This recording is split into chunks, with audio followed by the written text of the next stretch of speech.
In 1977, Elvis Presley stunned 27,000 fans when he called a mystery guest onto the Memphis Coliseum stage. But instead of another celebrity, a frail 6-year-old girl in a pink dress appeared, her tiny voice joining his in a duet that would break the heart of every person in that arena. What happened next wasn't just a performance, it was the moment the king of rock and roll revealed the man behind the legend in the most unexpected way imaginable. But what did Elvis whisper to that dying little girl that made grown men weep and changed him forever? The Memphis Coliseum trembles under the weight of 27,000 voices, their collective roar echoing off concrete walls that have witnessed countless performances. But nothing quite like what's about to unfold this sweltering July evening in 1977. The air conditioning struggles against the Tennessee heat, creating a thick atmosphere that mirrors the tension backstage, where Elvis Presley adjusts his white jumpsuit for the final time, his hands trembling slightly as he fastens the heavy belt adorned with eagles and gemstones. The stage lights cut through the darkness like searchlights, illuminating empty microphone stands that wait like soldiers at attention. In the front rows, mothers clutch their purses tighter, while fathers loosen their ties, everyone sensing that tonight carries a different energy than the hundreds of other Elvis concerts they've attended or heard about. The usual pre-show chatter has given way to an almost reverent whisper, as if the audience collectively understands they're about to witness something extraordinary. Behind the black curtain, Colonel Parker paces nervously, his cane tapping an anxious rhythm against the floor, while he watches Elvis through the gap in the fabric. The king stands motionless, staring out at the sea of faces barely visible beyond the blazing footlights, his usual pre-show bravado replaced by something deeper, more contemplative. His backup singers, the sweet inspirations, exchange worried glances as they notice the way Elvis keeps touching his chest, a gesture they've seen increasingly often. Security guards position themselves at strategic points throughout the venue, their eyes scanning the crowd with heightened awareness. Tonight feels different to everyone involved: the ushers, the sound technicians, even the vendors hawking programs and posters sense an undercurrent of anticipation that goes beyond the typical excitement of an Elvis show. The very air seems charged with electricity, as if lightning might strike at any moment. The opening chords of C.C. Rider crash through the speakers, and Elvis steps into the spotlight with that familiar swagger. But those who know him best can detect the subtle differences: the way he favors his left leg, the brief pause he takes before hitting the high notes, the forced smile that doesn't quite reach his eyes. The crowd erupts anyway, their devotion unwavering despite the obvious changes in their idol. Midway through his third song, Elvis stops abruptly, holding up his jeweled hand to silence the band.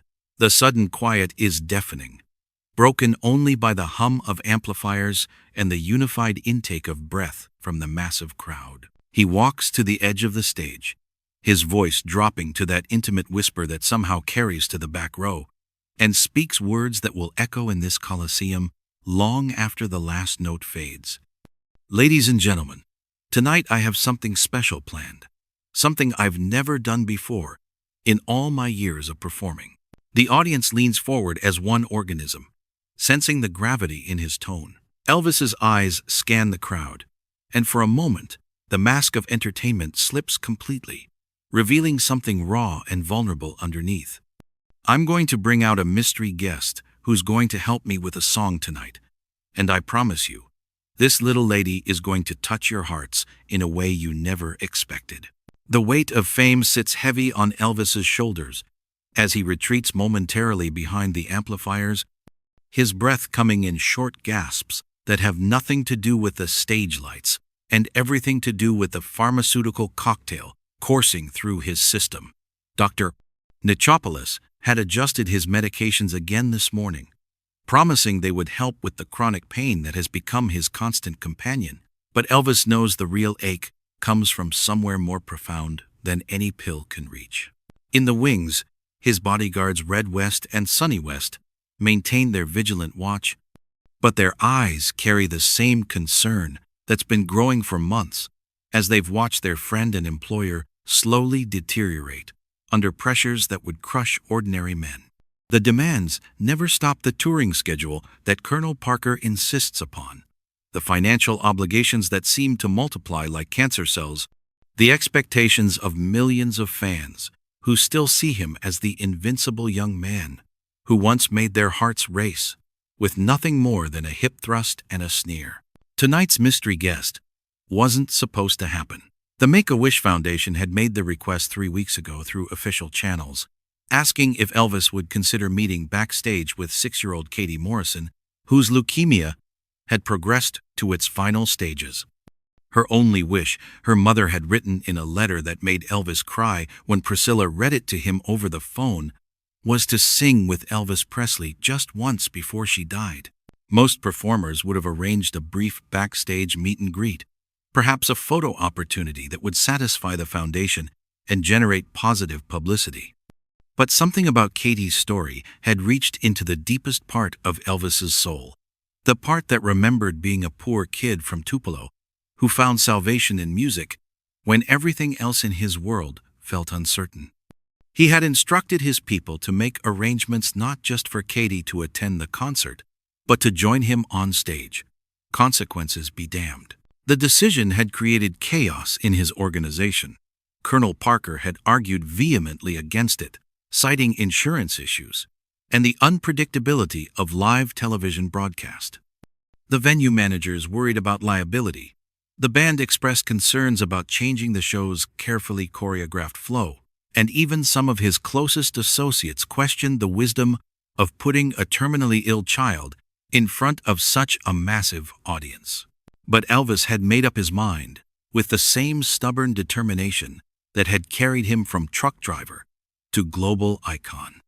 As he stood in his dressing room earlier that evening, looking at his reflection in the mirror surrounded by prescription bottles and fan mail, he had made a decision that felt more important than any he'd made in years.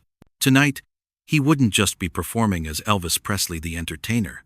He would be acting as Elvis Presley the human being. The irony wasn't lost on him that in trying to give this little girl her dying wish, he might be participating in something that could help heal his own wounded spirit.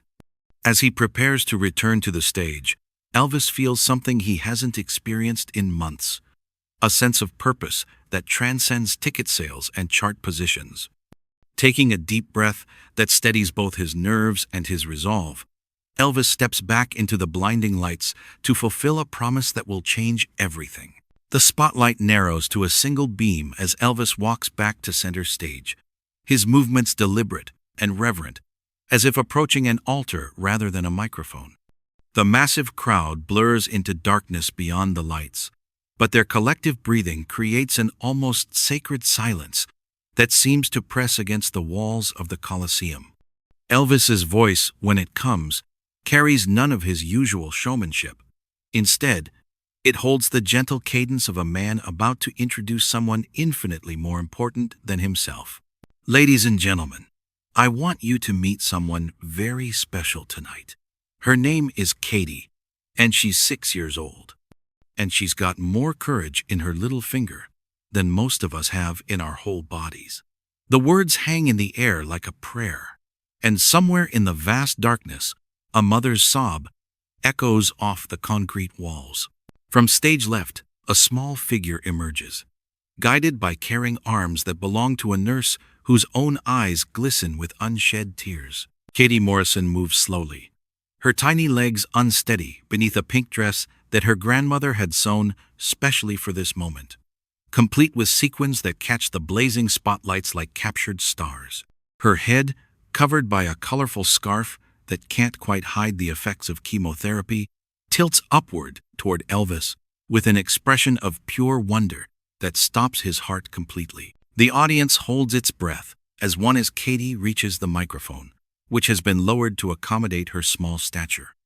Elvis kneels beside her, his massive frame suddenly seeming protective rather than imposing, and when he speaks, his voice carries to every corner of the Coliseum despite being barely above a whisper. "What song would you like to sing with me, sweetheart?" Katie's response comes through the sound system with crystalline clarity. "Love Me Tender, Please." The simplicity of her request, delivered with the matter-of-fact innocence that only children possess, breaks something open in the hearts of everyone present. A ripple of emotion moves through the crowd like wind across water, and grown men who came tonight expecting entertainment find themselves wiping away tears they can't explain. Elvis signals to his band with a subtle gesture, and the opening notes of Love Me Tender begin, soft and gentle as a lullaby. When Katie begins to sing, her voice is thin but pure, each word delivered with the kind of honest emotion that can't be taught or manufactured. Elvis joins her on the second line, his rich baritone creating a harmony with her fragile soprano that seems to touch something divine. The contrast between them is heartbreaking and beautiful. The king of rock and roll, draped in white leather and jewels, singing alongside a dying child whose only adornment is hope. As they reach the chorus, Katie stumbles slightly over the words, and without missing a beat, Elvis leans closer to the microphone, his voice supporting hers, carrying her through the verse with the patience of a loving father. The final note fades into silence that feels infinite, broken only by the sound of thousands experiencing something they will remember for the rest of their lives. For a moment that stretches like eternity, no one moves, no one speaks, as if the entire Coliseum has been suspended in reverence. Elvis doesn't return to his planned set list, doesn't launch into Hound Dog or All Shook Up as written on the piece of paper taped to the floor beside his microphone. Instead, he sits down on the edge of the stage, his legs dangling like a child's, and gently pulls Katie close beside him. The massive audience watches in complete silence as the king of rock and roll transforms before their eyes into something far more precious, a man capable of infinite tenderness. You know what, Katie? His words reach through the Coliseum without amplification, somehow reaching every person in the building through sheer force of genuine emotion.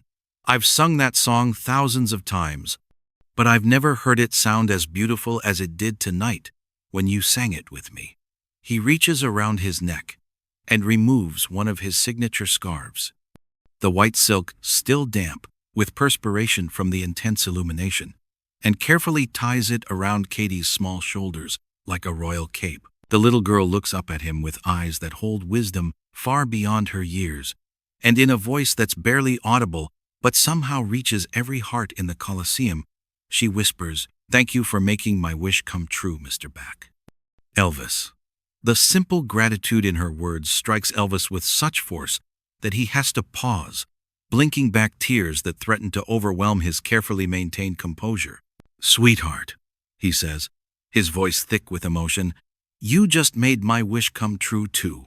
He kisses her forehead gently, a gesture so tender and paternal that it transforms the entire atmosphere of the Coliseum from a concert venue into something resembling a church.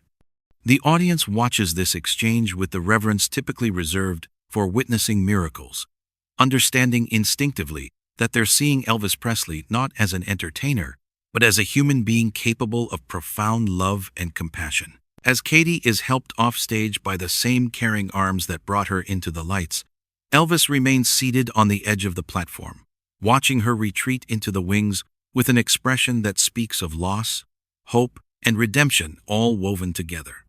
When he finally stands and returns to his microphone, something fundamental has changed in his demeanor. The desperate need to prove himself has been replaced by a greater purpose and more authentic connection. The remainder of the concert unfolds with a different energy entirely. His voice carries new depth, his movements seem more purposeful, and his connection with the audience transcends the usual performer-fan dynamic. He sings, "How Great Thou Art," with such raw spiritual intensity that it feels less like entertainment and more like testimony. When he closes the show with "Can't Help Falling in Love," the packed Coliseum of voices that join him create a moment of unified communion that will echo in their memories long after the last note fades. Years later, those who were present that night will speak of it not as the evening they saw Elvis Presley perform, but as the night they witnessed the king reveal his heart. Katie Morrison will pass away 6 weeks later, but the recording of her duet with Elvis will become a treasured keepsake for her family and a reminder to the world that sometimes the most powerful performances come not from technical perfection, but from the simple act of one human being reaching out to touch another's soul.